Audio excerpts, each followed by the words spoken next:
My emotions are running high right now.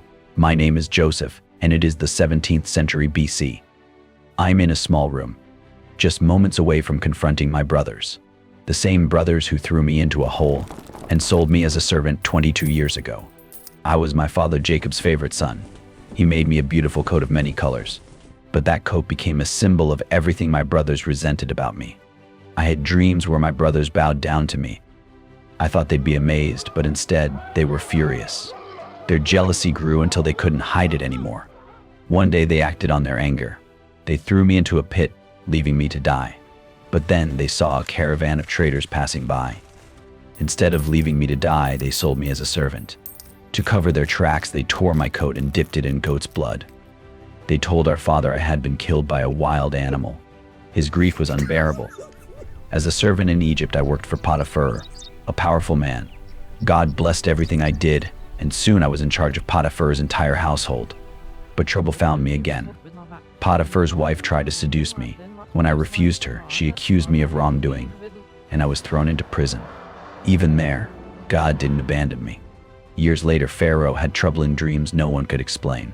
In the first dream, 7 healthy, fat cows came up out of the Nile, followed by 7 thin, sickly cows that devoured the healthy ones.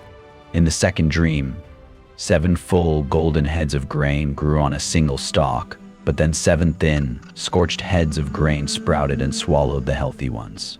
He summoned me, and with God's help, I interpreted them. The dreams foretold 7 years of abundance, followed by 7 years of famine. Pharaoh was so impressed that he put me in charge of all Egypt.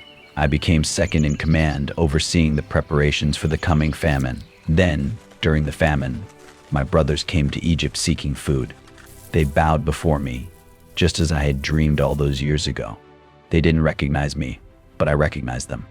To test my brothers' hearts, I devised a plan. I ordered my silver cup to be secretly placed in Benjamin's sack of grain. As they departed, I sent my steward to stop them, accusing them of theft. When the cup was found in Benjamin's possession, I declared he must stay as my servant. I watched closely as my brothers pleaded for his freedom, offering themselves in his place. It was then I saw their remorse and the love they now had for one another. Seeing their remorse broke my heart. I couldn't hide the truth any longer. Through tears, I said, "I am Joseph, your brother, whom you sold into slavery. But don't be afraid. What you intended for harm, God used for good to save many lives."